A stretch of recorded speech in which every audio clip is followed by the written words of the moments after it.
just share my screen.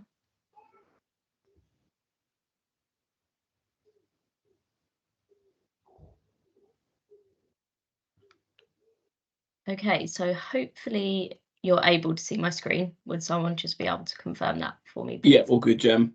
Okay, perfect. Thank you. Yeah, so welcome all to tonight's League webinar. Thank you for taking the time out this evening to join us. So just as a quick introduction, I'm Gemma Ferry, Football Development Officer for Clubs and Leagues. Joining me tonight in presenting, we have Paul Bickerton, so our CEO, Aquila Burgess, who is our Head of Partnerships, and also Harry Woodley, our Football Safeguarding and Welfare Manager at London FA. Just a few housekeeping rules. If you wouldn't mind just putting your microphones on mute whilst we're presenting, it will just help with any background noises. Please feel free to have your camera on if you feel comfortable to do so. It would be nice to present to some faces this evening. If you would like to ask a question, we have the chat function that you can use, or there'll be some stages throughout the presentation where you could potentially ask a question. If not, please hold them till the end and we'll be happy to answer them for you. If everyone's okay in the webinar being recorded, it will be uploaded to the London FA website under the webinars section on the Clubs and Leagues page. So if anyone objects to that, please let us know and we can stop the recording. And lastly, we want your voices to be heard. However, when speaking, just be considerate of others that's in the group as well. Moving on to the agenda this evening, so we'll have a CEO update from Paul. Then we'll go into some detail around league sanctioning, affiliation, player registration, England football accreditation and what that means for leagues, our racial equality training, and then we'll have a section on any other business. So tonight might be quite content heavy. However, with the recording, we can share this with you afterwards if you need to look at any information again. And with that being said, I'll pass over to Paul. Great, thank you, Gemma. Let me just bring my slides up. So if I share.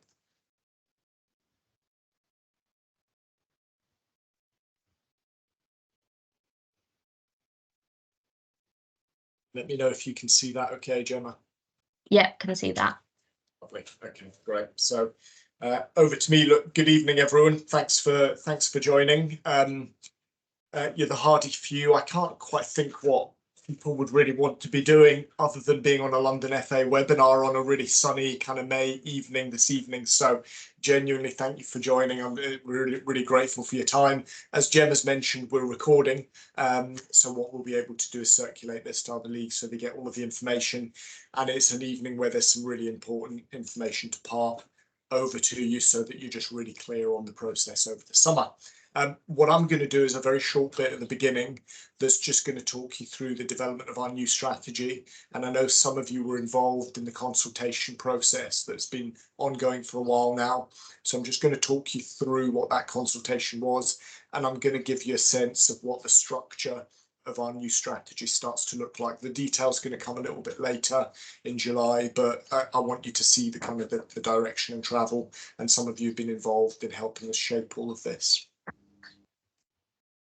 So the starting point for this was really us coming to the end of our existing strategy. You might remember this one that we set out in 2020, went through a very detailed consultation exercise with clubs and leagues through that process as well. But essentially, you know, we're coming up to the end point, 2025. So really, we wanted to be in a place where we were developing and releasing a new strategy that follows on from this. We are bringing it in line with the FA's funding cycle, which is 24 to 28. So that was another reason for doing that over the course of the past year. Some of you, I think, were involved in this. So the FA ran a whole series of engagement events across the country. It was called A Conversation About Our Game. And it was to underpin the development of their grassroots strategy. And what we are developing is the London version of that grassroots strategy, essentially. But they kick-started that process last summer. whole series of events across the country, and we were down in Hackney Marshes on a really sunny summer's evening again to deliver the London one, and we had a really significant bit of engagement. It was a face-to-face event, a series of kind of questions for people to work through, and some very good feedback from the attendees. That was accompanied by a really detailed survey. So nationally, over 20,000 responses from across the game. We had around 500 of those that were London specific, and we were able to take those out directly and analyse kind of the information and the feedback there. So a really involved consultative process last year to set up the FA's grassroots strategy. It was then our role this year to start to set the consultation out to really look at, well, what does this all mean for London specifically, people who are playing football in London. So we've been running over the past 5 months since Christmas, really a very detailed process. So we've held 5 consultation sessions. Now those are essentially kind of direct engagement sessions, 3 of them in person. They were based up at Wembley. 1 of those online. We've had 153 people engage throughout, lots of representation from our leagues and from our clubs. And that's a really significant number of people to engage in these direct sessions where you're hearing from them, they're talking about their experiences. We focused it on some of the priorities, that are facing the game and what is unique to London, started to really draw that out. We did some interesting work around our brand as well to get a bit of feedback. What does London FA's brand mean? What does the logo look like, etc. Followed that up with an e-survey, got some really good further feedback on that. And we took all of that information and consolidated it, and we took it to the board our away day in April. And we consolidated it all, spent a lot of time with the board kicking it around and thinking about what should we prioritise, what should we really be focusing on. But all of it are essentially based on this consultation. So the kind of ideas and feedback from our members, our leagues, our clubs about the things we should be focusing on and prioritising. So this is the shape of the framework. As I say, we're in the process of developing the detail at the moment. We've got quite far with that actually with our interventions, but I'm going to show you the framework at this stage, and in the summer is when we'll be publishing and taking back out to our members the detail and the interventions. So we start with the vision and the mission, and I think at the heart of it we talked about serving London's grassroots football family. So this sense that we're all trying to grow and improve the game across the capital. And our role was to try and shift a little bit away from just strictly a governance organisation that sets rules and regulations to one that's got a much wider support role and essentially acts to serve our community. There's a real sense through this strategy for us about trying to be more externally facing, trying to be more present with our clubs, with our leagues, and more externally facing. We felt in the last strategy there was a lot of foundational work to do in the business that was quite internal, culture within the organisation, financial management, safeguarding, governance, etc. We really feel like we've got a good base now to start to get out there and engage a little bit more with the network. The mission is, I think something we all buy into. It's fundamentally about bringing communities together and using football as a tool to improve people's lives in London fundamentally. And then what the consultation did was it brought out these 5 priorities for us. So providing more opportunity and playing choice, not just in the really rigid 11-a-side game, but slightly wider than that. A very strong focus on women and girls and in creating equal access there. Understanding and doing what we can about the challenge around facilities. That came off so strongly, everybody having a challenge around available facilities. It's a real issue nationally, but in particular in London, where it's very difficult to get access to good quality space. That came out very strongly. The concerns people had around behaviour in the game and a desire for London FA to be doing more there. And then, of course, the network. We've got our volunteers, our coaches, our referees, developing and supporting them appropriately. So the strategy will be setting out a series of interventions that are very heavily focused on these 5 priority areas. It's then underpinned by a set of drivers, a really strong set of clubs, being able to really serve and connect with our participants, some of the things like our communication and our marketing and our customer service, and that underpinned by progress in governance in the game. So that's continuing to have a modern organisation, supporting leagues, supporting clubs to govern themselves effectively. A lot of our commercial work sits in that space as well. All of it underpinned by our safeguarding work and all our equality, diversity and inclusion practice. So that's threaded right the way out through this framework. One of the things that's been really important as we've been building this approach is a recognition that we're not doing this on our own, that actually we want to be engaging really heavily with a whole set of partners across London to help us deliver it. So it becomes more of a football plan in London than something that's just linked to London FA. And I think one of the critical things that we've seen, and when the detail comes out in the summer, you'll see it, working with our leagues is threaded right throughout this work, whether we're building women and girls opportunities or creating different opportunities, or tackling the behaviour challenge or supporting our clubs. The work of leagues becomes absolutely critical in there. You ones are the guys closest to the league, to the clubs. You've got that direct relationship with them. You're a critical conduit. You're the ones that are having to govern the competition, and deal with all of those challenges. So you'll see as the detail comes out that the work we're wanting to do with leagues is really ingrained right throughout this entire framework. So just to finish in terms of next steps, so on Friday we consolidate a draft of this and we submit it to the FA, and then myself and my chair, we need to present it face to face to the FA on the 11th of June. We need to do that to release the chunk of FA funding for the next 4 years. We then take it to our board on the 17th of June, and they formally approve the strategy and the aligned finances, so the budget, the forecast. And then on the 15th of July is our AGM. You're all going to get an invite to that. We're trying to just finalise the location at the moment, but we'd be really keen for you to come. And it's at that point that we'll be able to present the final strategy to you all as members. We're also going through a rebrand process, and we'll be able to show partners where we've got to with the development of a new brand for London FA. So it's an exciting time, a lot of ambition in the strategy, a really different look and feel to the organisation. And as I say, we'll take you through all of that on the 15th of July.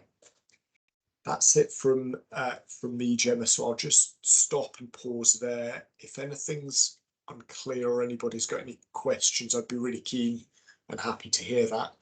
So I'll just pause there for a second.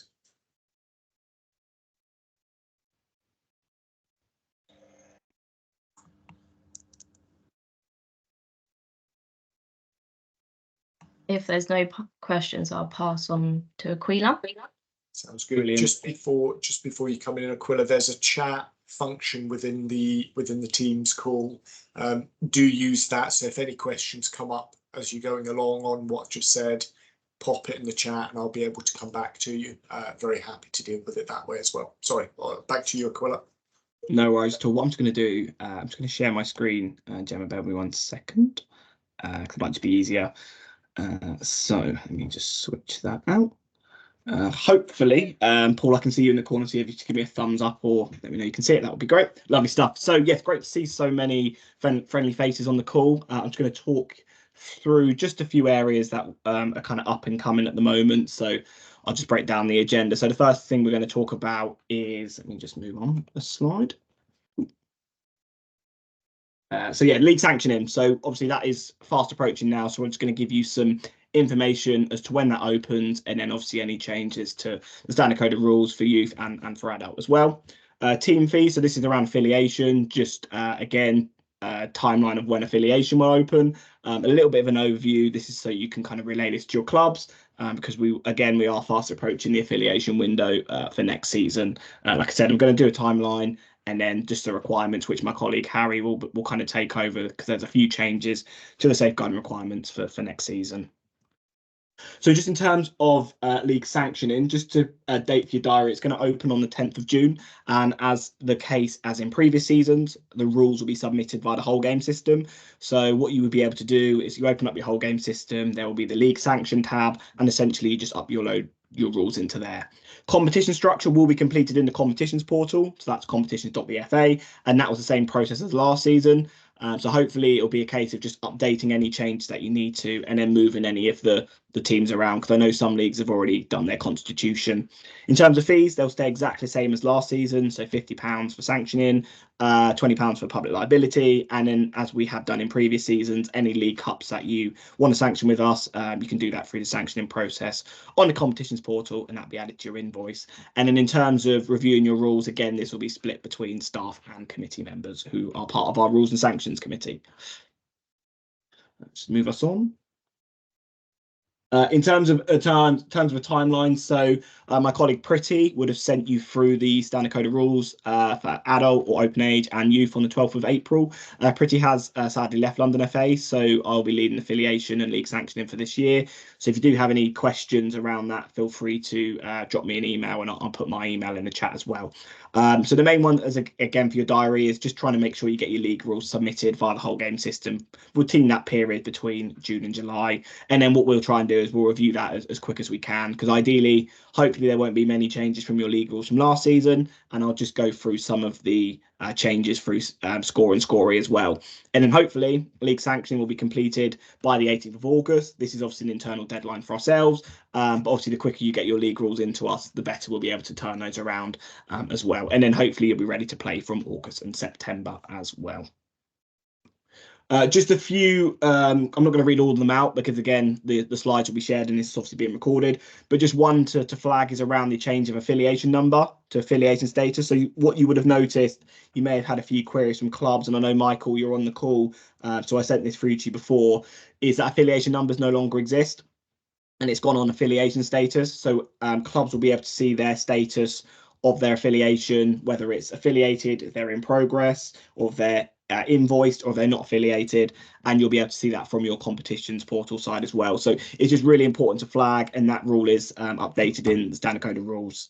In terms of cups as well, Rule 2K, clubs to be informed of the competitions of external cups that they're entering. I think that's really important for leagues, because I know sometimes when you're managing fixtures, it's just easier to make sure that you know when external fixtures are being taken place, so you're able to plan effectively.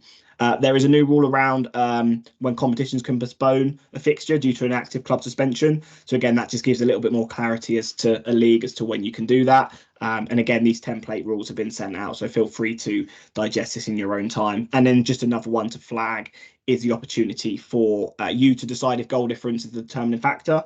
And in this rule, it gives you a breakdown of the different options that the leagues can suggest. So again, it's just making sure that you put that to a vote at the AGM, and then you just decide on which factor you want to decide, basically who wins your leagues. So that's just a kind of update on Standard Code of Rules for next season. But again, any questions, feel free to pop those in the chat, and I can pick those up once I've finished presenting. Just a few competition portal updates. So you may have noticed that the competitions portal is slowly transitioning all the information that was in whole game system that is now into the competitions portal. So you'll see, and I'll do a quick demonstration if we have a little bit of time as just to how this will look. So just ones to flag is really in particular around the safeguarding qualifications. Again, all that information is now in the competitions portal, so you can see individuals which are expired qualifications, which ones need that bit of support, and obviously we've got Harry on the call who can support with that as well. Again, league officials is in there as well, so if you do need to add and remove any officials, you can do that as well. And then also it gives you an easy place to see where your competition rules can be uploaded once you've completed the sanctioning process, because we anticipate the competitions portal will be the platform to kind of use moving forward. So definitely want to flag in your kind of bookmarks on your websites. Just make sure that competitions.thefa is included in there as well. So this is just a little bit more around club affiliation. So if you do get any questions from clubs, you can just kind of direct them to this webinar, or kind of direct us to affiliations at London FA as well. So in terms of the prices, we have gone with a slight increase. It's only a 3% increase. We're doing that in line with inflation, because we decided that we felt that was right, but obviously we didn't want to increase it any further due to the cost of living crisis we're in. So those are the prices which a team will pay next season, which is on the right hand side. Insurance prices stay exactly the same, but we do have 2 brand new insurance products as well, and we're producing a affiliation guide and checklist which kind of details all of that and some of the the kind of support you get if you decide to purchase a more expensive insurance. So those are the affiliation prices for next season. And then what we've done is kind of a helpful breakdown for clubs. I know we've got quite a few open age leagues in here. So you can see, for example, a 1-team adult club, it's only a £1 increase. For a 2-team adult club, it's only £2. 5-team adult club, we don't have loads of those, but again, it's only a £5 kind of increase across the board. So we decided that was fair. But if anyone does have any questions, more than happy to kind of pick that up offline, or feel free to drop it in the chat. So those are the kind of examples, and yeah, we thought it'd be useful to kind of reflect a club and how that would look, so they can kind of plan effectively for when affiliation opens. So in terms of club affiliation, it will open from the 5th of June. So that is a Wednesday. And similar to what we've done in previous seasons, clubs will have a designated lead, which will help them through the journey. We've got various guides, videos, checklists to essentially help guide them through the process. And as just a reminder, affiliation is completed through clubs.thefa.com. Essentially, it was the same as last season or this current season we're in. So hopefully it will be a smoother process as we move into the second part. I think someone's just come in there, so feel free to. What day is it today? It is the 20th of May. Why? Have I said anything? Ooh. Okay, hold on a second. Did you have a question there, Zahid? I think Zahid might be on the phone. Okay. Just I can't see it on my screen, so I'll feel free, Zahid, to put it in the chat. I can definitely pick it up when I've stopped sharing. But those are the dates for clubs. We had our club webinar last week. Essentially, they got the dates, and we've got our kind of article, which I'll kind of come on to in a few slides as well. But this is just a breakdown. We've done a kind of getting ready for affiliation.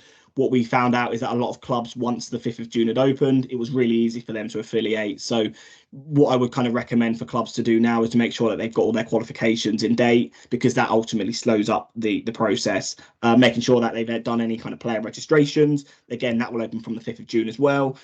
So ultimately, clubs just hopefully be in a good position for when they open the affiliation window on the 5th of June. In terms of London Cups, we haven't increased our prices, but if you may have seen, we've also added a 4th London Cup as well for a Sunday team. But kind of more information will be kind of put in the affiliation guide as well as to how to enter. But those fees have stayed the same for this season and for next season as well. And again, this is just a really important screenshot. Again, like I said, the slides are going to be shared with you, but the one I just highlight, and I'm sure Harry will come on in the next slide, and just really make sure that you've got your officials and your qualifications in date for your kind of clubs. That just does really slow up. If you don't have them in date, it can really slow the process up. So yeah, being ahead of the game and encouraging your clubs to do that is really important, and also making sure that they're assigned to the correct teams in the league as well. That is obviously really important. And if they haven't got any teams that are going to play in that age group, just kind of fold them as well. It just really helps tidy up their data. I'm going to pass on to you now, Harry. So if you are okay, I'm happy to move on, or feel free if you want to, I can stop sharing and then you can share from your side. No, it's absolutely fine. I trust you and your ability to progress slides. I appreciate it. No worries. Good evening. Go on the first one. There we go. Good evening, everyone. Yeah, once again, thank you for attending. There are some changes with safeguarding, more so to the adult side, as a precursor to what is coming up. The most significant change will be the implementation of a new qualification, essentially the player welfare course in open age football, which is mandatory for all open age team officials. That's inclusive of managers, assistants, physiotherapists, first aiders, etc. And that will be explained shortly more about that. We've got a nice matrix that's also come out that will highlight to your clubs what they need. It's been distributed to all club welfare officers, both youth and adults. So that is all being communicated very clearly. What I do recognise here is, whilst those involved with youth leagues probably know off the back of your hand some of the requirements needed for safeguarding in youth teams, I appreciate that the open age changes are quite new, and sometimes those changes can have a trickle down effect where the clubs are a little bit overwhelmed as well with what they need to do. So you would have received an email a few months ago from me offering to come down to your league and chat with your clubs, your representatives if need be, and I'm always more than happy to share that information, but that is not limited to open age. I'm always happy to get out and come and see the league. So if that's something you're interested in, do let me know. Your secretary of the league would have got that email recently, but I'll offer that again over the summer. And I know that some people are already booked in, so appreciate if you've already done that. As I say, there's nothing too drastic that's changing. Apart from the open age qualifications, the youth team remains as it was. And if we just move on to the next slide, please, Aquila. What I wanted to share was a little bit about the process. Now, I appreciate that leagues are often, hearing about suspensions and things like that. They're being implemented. You might have received correspondence from my colleague, Kate Milton, who manages our compliance. Essentially, I just wanted to clarify the process that we give, particularly around DBSs, which will be relevant to some open age teams. We send out regular reminders when a DBS is close to expiring. Unfortunately, we can't send out pre-reminders of expiry for the safeguarding children and player welfare certificates, but DBSs, we've got a very strict process in how we notify the coaches and the clubs that their DBS is expiring, and you can see on the screen there the sort of increments that we begin to approach, and once it reaches that 21 days post expiry for a DBS, if that DBS isn't in progress, which means verified and paid for, they will be suspended. The team will then be suspended, and you may receive a notification as a league to let you know. It is the responsibility of the clubs to notify us when their DBS is done. We unfortunately don't have the facilities to be able to monitor that consistently for the 3,000 youth coaches we have, factor in the open age ones as well. It is the responsibility of the club to get that suspension removed by contacting safeguarding@londonfa.com, and we're able to do that quite quickly. When they don't do that, obviously that causes disruptions for yourselves and the clubs. Just another one to sort of highlight that's on there. You obviously get these slides as well, so you'll have access to all the safeguarding courses and where they can be found centrally.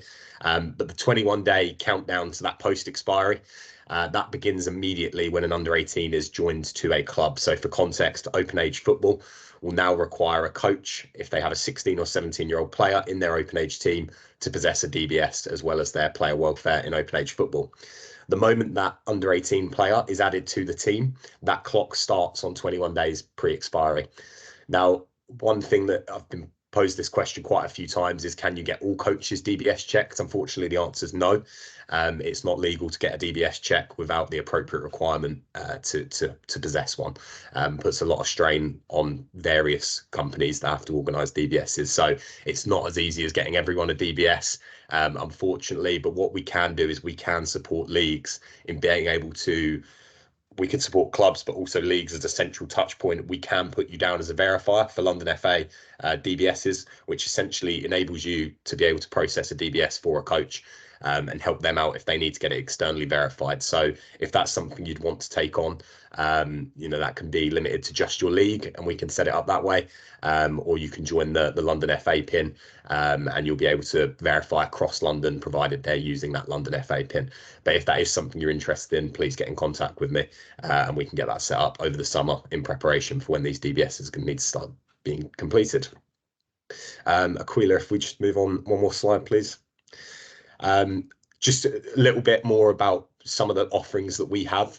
My intention is to embed myself in grassroots football as much as possible. It's something that I'm very passionate about. Naturally, I'm sure we all are sat in this meeting right now. But I want to support leagues and I want to support your clubs. So what I did want to make sure is that I offered here that we are also a service. Yes, we are here to deal with cases, complaints, make tangible changes in safeguarding across grassroots football, but equally we're here to support you as a league. And what that looks like is completely up to you. We're trying to formalise some of the offerings a little bit more. But what I would like to just make aware to everyone that my contact details are on there. If you have concerns about a club, an individual, please get in contact. We can shape some education to be delivered to your leagues, to your clubs, whatever you see fit. And we're just trying to embed ourselves a little bit more. And then Aquila, if you could just go to the final slide, please. These are I was supposed to change these round, so apologies. But this is the open age qualification, as I say, mandatory for all open age coaching staff. So it doesn't discriminate whether or not you have under 18s. And this is to shift the focus on the welfare of players that we're looking at now. Coaches need to have some element of understanding and knowledge as to how they can support some of their players, some of their coaching staff, wider in the football team. It is free. It's not due to expire as far as I'm aware, but it takes about 45 minutes. It's a very short course to complete in the grand scheme, and it's also very informative. It covers a lot of very topical problems that we might face in today's society. It's definitely worth completing regardless of whether or not you're coaching. It's a good tool base to have. And actually it comes with a toolkit that you're able to refer back to as a coach or a club welfare officer or a league official, that you can refer back to in times of need. So please try to push that. The FA are communicating it very openly to all clubs. They are receiving the emails about what they need to do.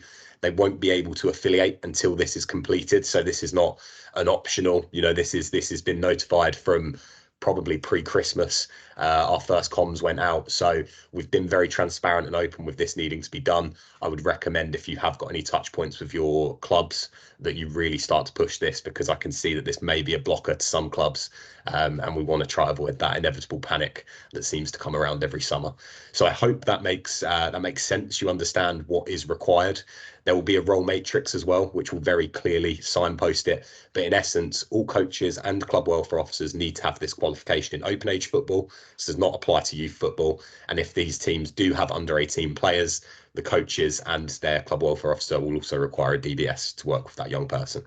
So I hope that makes sense. But if you've got any queries about that, as I say, feel free to get in touch at any point. I'm happy to have a conversation about that.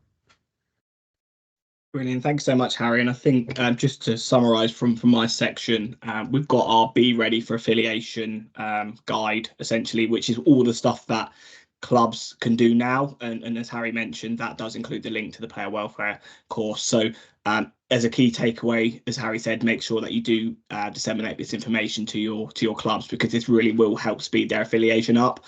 If they don't have this, they won't be able to affiliate. And yeah, we may have a few clubs that are kind of struggling to affiliate before the first league fixture that you schedule. So we want to give them as much time as possible, ready for when the 5th of June opens. So yeah, we've got that article on the website, so feel free to kind of take that, and I'll put this in the chat as well once I've stopped sharing as well.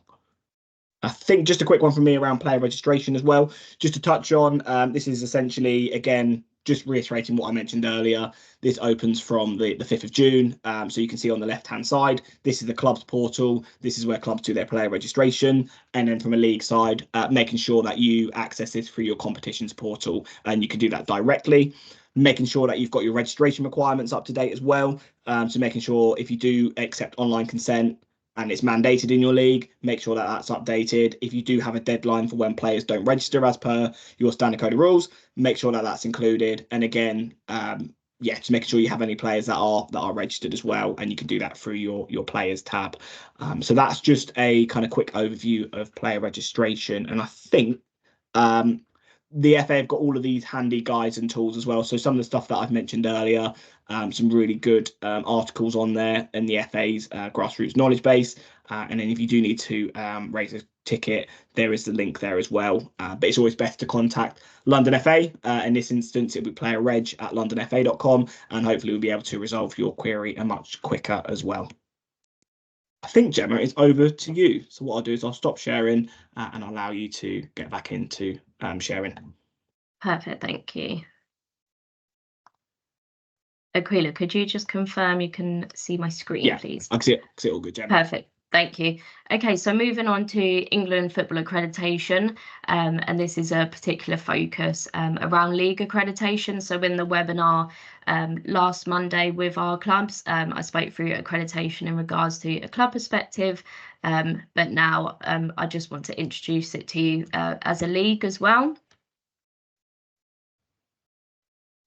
So league accreditation, so similarly to the club accreditation, really, it's that kite mark and that award of what clubs and leagues are doing in regards to their provision and how they're supporting the football and network as well. So with league accreditation, it does come with a criteria. So I'll let you read through those on the screen, but the main one really is about the percentage of teams that leagues can have before they become accredited.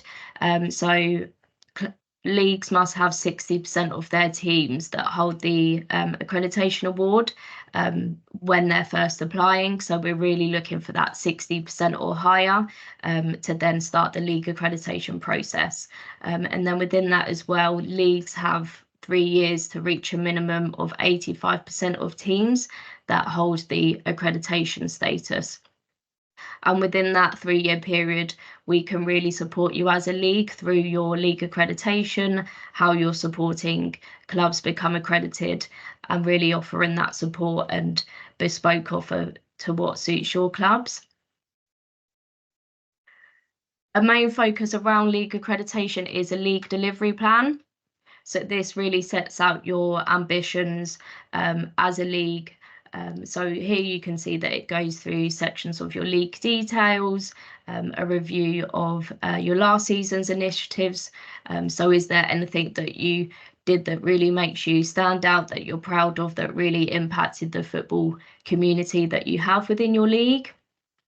It will also ask you to do a SWOT analysis. So it will ask you to go through your strengths, weaknesses, opportunities and threats. So this is a real deep dive into how you're functioning as a league and any support that we could give you as a county FA. Looking forward, it goes into upcoming season initiatives. So here you can discuss any of the points made. So whether that's around safeguarding, are you developing your use of technology? Are you supporting clubs as well as your league with your volunteer workforce? So it really gives you that seasonal plan in how you can develop your league. Moving on, county FA support. So how can we support you better with different aspects of running your league? Whether that's looking at more of your club committee, your league committee support, or your interaction with clubs, for example.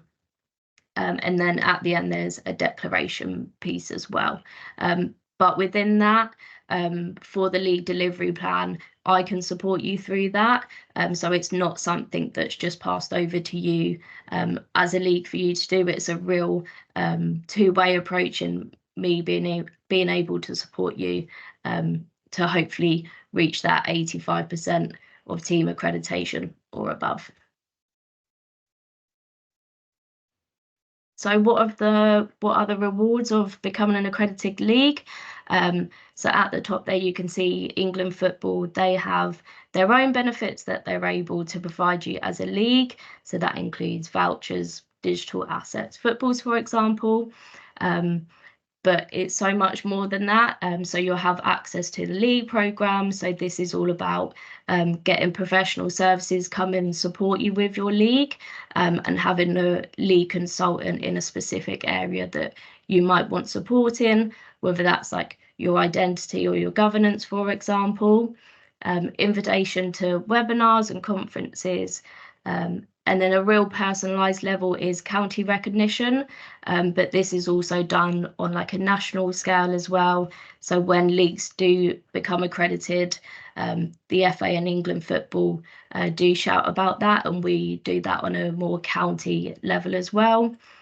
Ongoing support from us as your county FA, and really giving you that support that you may require at certain points throughout the season. And then potential for being prioritised for further investment as well. So that's something that might come from the FA, but the FA really look into who are their accredited leagues and how can we support them further. So now I'm going to move on to something a little bit different.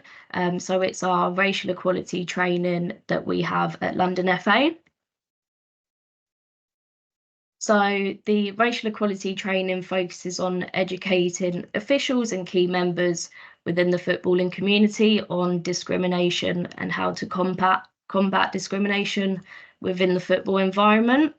So this training has been developed and it's free. It's delivered in person by London FA staff, and it lasts for roughly 2 hours. So it's really that bespoke offer that we could give to you as a league, or a collective approach for clubs as well. So the training covers specific topics such as how to effectively promote race equality and tackling racism, the power of language and the impacts that has, how to effectively challenge racist attitudes and behaviours, and then also action planning. So when the training has been given, how can we support you as a league or a club to really focus on the future and how you're embedding and promoting racial equality within your environment. So who is the training for? So for club and league committee members, member clubs, managers and coaches, volunteers within the football environment, open age players, and also parents as well. So we have a huge audience in who we can present this to, and we want to ensure that everyone that's engaged in the training really does benefit and understand the purpose of why we're giving this training out to our footballing network. So down the right hand side, there is currently an expression of interest form. So if you as a league are interested in hosting this and delivering it to your clubs, you can fill this form out, and then we're going to look at the expression of interest and look at hosting the training at different venues, whether that might be a bespoke offer for you at your league, or whether that's going to be held at a more central venue in different boroughs around London. So the form is due to close tomorrow, the 22nd, no, Wednesday, the 22nd. But yeah, I'll put the link in the chat as well for you to complete if this would be of interest to you. Then just a few slides on any other business. So what Aquila has taken you through this evening in regards to your sanctioning and your league structure. So England Football are holding central webinars on this. So there's a league one on Wednesday, the 12th of June, 6:30 till 7:30. And on this slide, there will be a link to register as well. Then there's also one for clubs that will go through player registration and affiliation, and that will be on Tuesday, the 11th of June. And here at the bottom is a link where you can register your interest.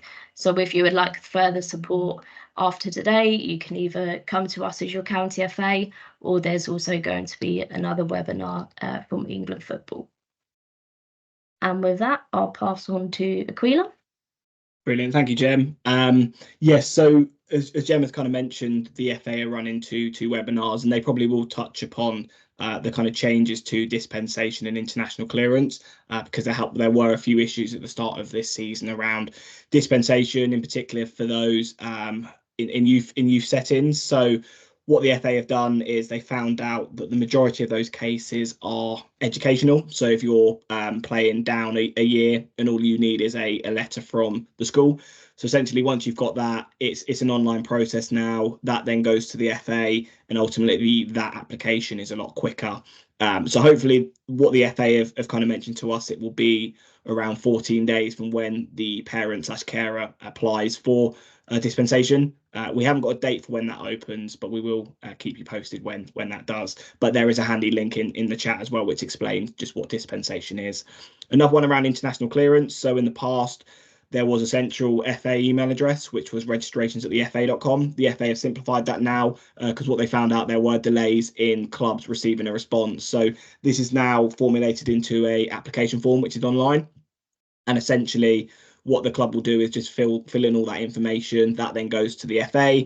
And then what they're trying to do essentially is to have that completed within 30 days. They have set a kind of timeline of 7 days, but to give 30 days is still advised, because we found out, again, a lot of that was waiting on those clubs. And I know in particular those that play up the pyramids, we want to get those players registered as quick as possible. So there are just a few changes on dispensation and international clearance.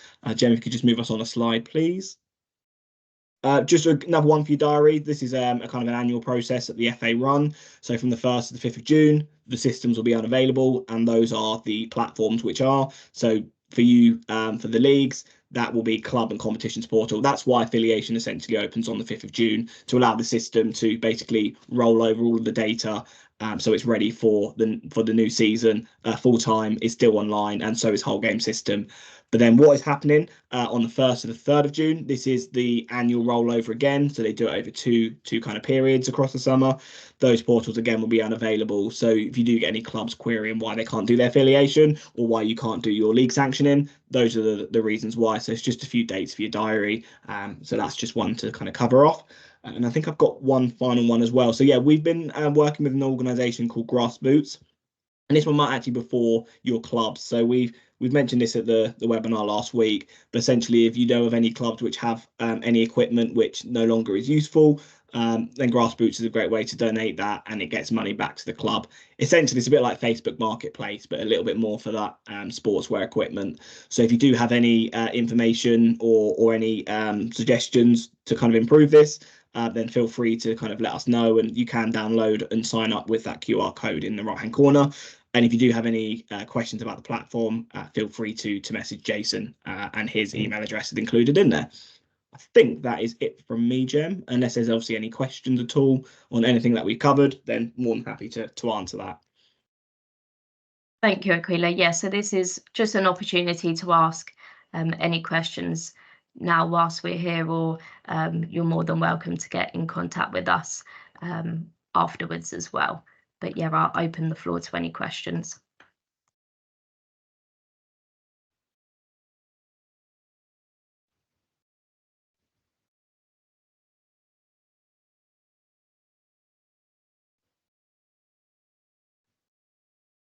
I think we might be all good for questions by the sounds of that. Well, just to say on behalf of all of us, really thank you for joining us this evening and taking the time out to join us on this webinar. But yeah, as said before, if you have any questions that arise after this, or you watch the recording back and you want to get a more specific answer, then please feel free to reach out to us. We'll share the slides, is that right, Gemma? I think that'd be helpful, and the recording will be Yeah. available for other leagues. Yeah, the slides and recording will be available for you.